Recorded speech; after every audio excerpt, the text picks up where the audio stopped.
Hello everybody, I am Huaqiangbei Marketing. Today I have idea for company name. So we have Bugatti and we also have Pagani, right? We put Bugatti and Pagani together. We get Bugani. We call company Bugani, yeah? You see, good idea, eh? Yeah, thank you, clap, clap. Yes, I know. 我跟你说，点子超棒的，对不对？你说是不是？你说是不是？ See, I bet that's what's going on in a Huaqiangbei marketing office when they're having a meeting. That's what they're talking about. Because the speaker really is called Bugani. The combination of Bugatti and Pagani. See that? Damn. Anyways, this is their newest big speaker from Bugatti. One of the biggest, actually. I think they have another model that's a little bigger than that, and that's it. This is the Bugani Boost Max. It's their new JBL boombox contender. Going for about $250 on Amazon, which is actually quite expensive. At this price point, it better be a W King X20 competitor, because if it's not worth it. Anyways, what it has two 5.25-inch woofer in there and two 1.25-inch big, very big drivers, tweeters in there, and they claim the speaker to be 200 something watts, which I don't know. I have my doubts. But anyways, let's do a quick sound check. I'm not comparing it against anything else. Really don't know what I could compare it with. Maybe the Anchor Boom Plus, but really, the Anchor Boom Plus, just in terms of sound quality, absolutely beats this thing. I'm just gonna do a quick sound check. You can check my previous videos and compare them in a little bit. In my opinion, really, I don't think it sounds that good. But then again, I'll do a quick sound check and you'll see from there.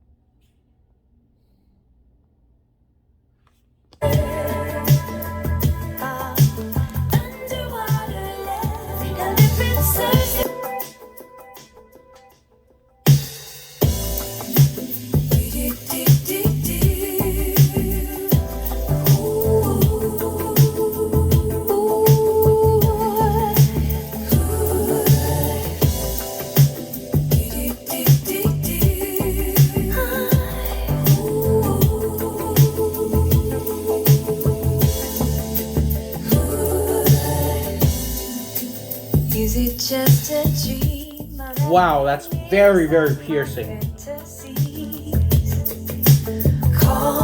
At 50% volume, I'll show you the EQ modes. You are in my... I never stray from the heart of you. Come to me, and if we can't be on the surface, we can be under the water. Far underwater land, and if it serves a deeper purpose, we can be under. Alright, now I'm going to be turning it to the maximum.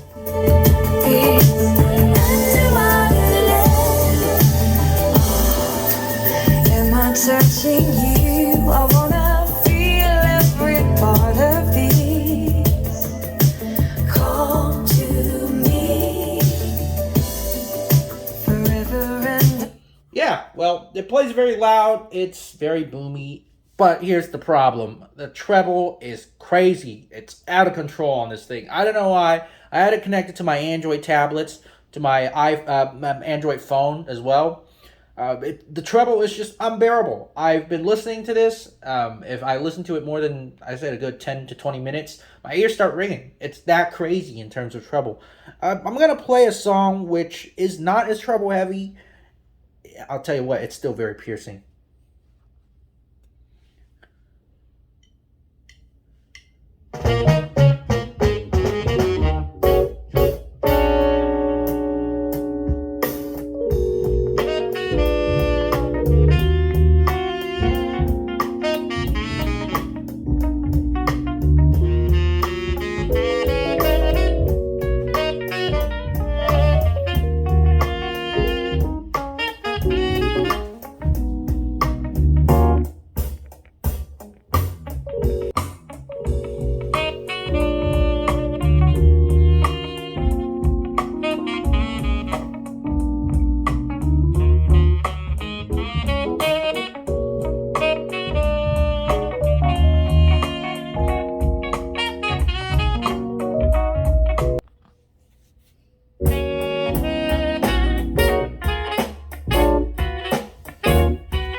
if you noticed, the hi-hats on the track just drowns out everything else when I'm playing with the Bugani speaker.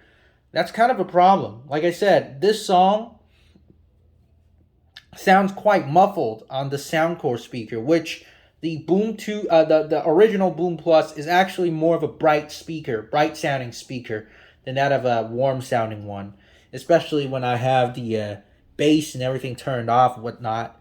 And I even boosted the treble on the EQ I'm using myself. Wow. I don't think I could recommend this speaker in terms of sound. Maybe the build quality is going to be a little better. Let's take it apart. Let's see what we have. Yeah, let's take the grill off, see what's inside, if they're really honest about the driver size. Okay, wow, would you look at that? That's some huge, huge woofers. And then we got this LED over here. Let me turn the power off so you can see the front a little better. Goodbye. So yeah, big 5¼ inch woofer. You're definitely not lying about these. These are definitely 5¼ inch. The tweeter is, I'd say it's maybe a little bit smaller than 1¼ I'd say it's like just, I don't know, slightly bigger than that of a 1-inch tweeter. Maybe it's just actually a 1-inch tweeter. I don't know. I could be wrong. But yeah, these are probably by far the biggest tweeters I've seen in a Bluetooth speaker like these. So I guess they aren't exactly lying, but you know, it just doesn't sound good enough for me to recommend it. At least so far, we don't see any build quality issues. The grill aren't glued like some Anker speaker. Yeah, Anker, you got to do better than that. And everything seems to be well sealed, and it's all the same color and whatnot. You know, build quality. The plastic also seems to be well molded too. Let's turn around. Let's pop the back cover off so we can see the passive radiators. Very interesting. Instead of multiple small passive radiators, we get one big passive radiator. Now this is kind of a problem because it's going to flap around. There's nothing in the middle to center this down. And look at the metal. This is a big sheet of metal, right? It just bends. I don't know if you can see it on camera, but when I press it, it just the entire thing just bends. See, that's the problem. That's why you don't have good bass out of this thing. This passive radiator is just, I don't know why they do this. They, you know what? If you're gonna put such big drivers in it, might as well make it sealed and get the amplifier to be a little more powerful, so you can push the drivers to actually have bass. Because I'll tell you what, these things can handle power. Look at that thick surround. You'll see once I pop it apart, you'll see the magnet too. So yeah, maybe that's a good idea. Another bad engineering thing that I think they did here is that, like I said, simply the enclosure is too small for these drivers to be quote-unquote ported or have a passive radiator with. Maybe, you know, they should have just put like 4-inch drivers in there. That's what I'm thinking. Anyways, let's keep getting deeper into this thing, see what we get. Look at that. This is the bass driver. See, this is something you find in a home theater subwoofer. This is great. I mean, they used a really good driver, the really good bass driver. This is like almost as powerful as, this is probably just as powerful as that of a Harman Kardon Go and Play 3 driver or something. Fix around, you know, big magnet, look at that, vented and everything. It's a really good driver. The thing is, they had two in this tiny ass enclosure. They should just have one or something, or put 2 3-inch drivers as mid-range and then 2 tweeters and do like a you know, 3-way kind of stuff like the new Bugani speaker. I don't know if you've known, or like I said, like the Harman Kardon Go and Play 3. No, they decided to put 2 of these things in there. They have good mid-ranges. I would say the mid-range would be fine, but it just doesn't, you know, there's no bass because the enclosure is way too small. Now I'm going to take this entire thing apart.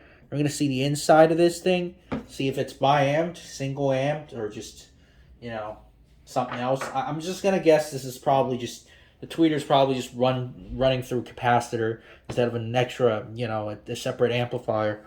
Otherwise, that wouldn't explain the incredibly sharp treble it has. Alright, here's our circuit board. I even removed the heatsink for y'all. So yeah, very typical 3-chip, or 4-chip in this case, because we have the LED light controller.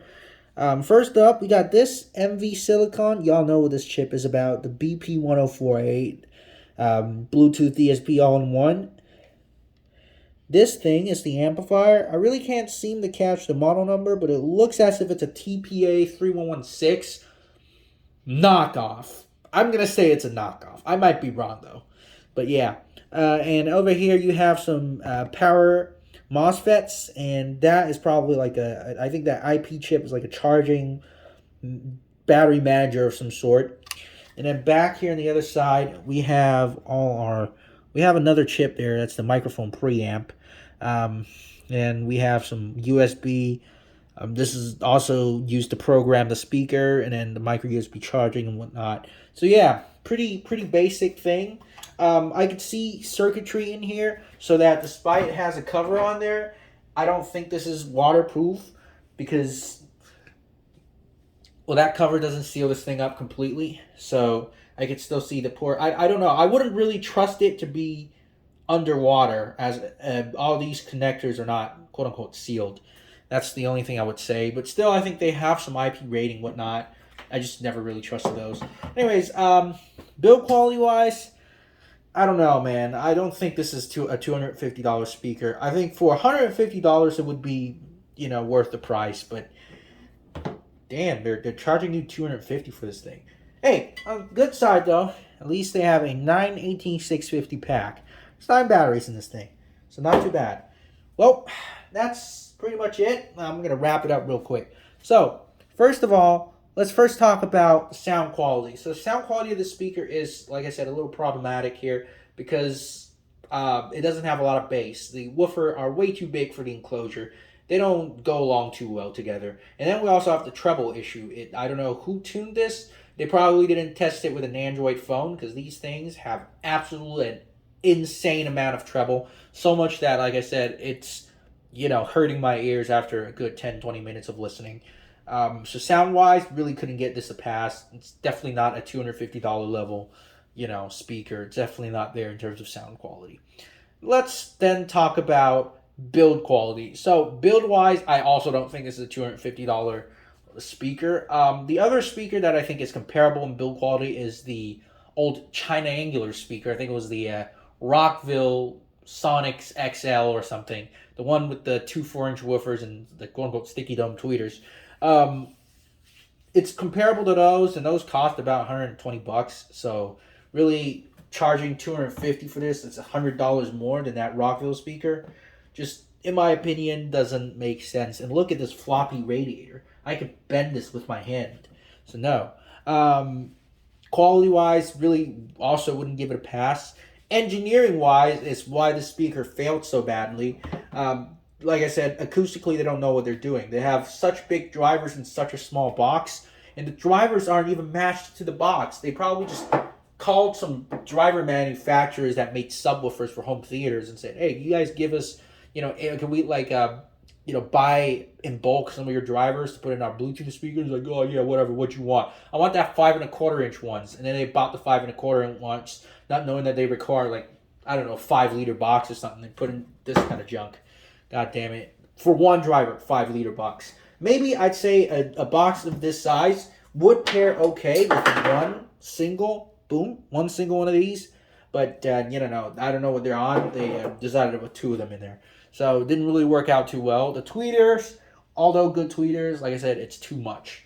So all in all, I wouldn't give this speaker a green light, just because, like I said, poorly engineered, build quality is also just mediocre, and then sound wise is also just mediocre. Most importantly, the fact that this is $250. So I guess that wraps it up. There you have it.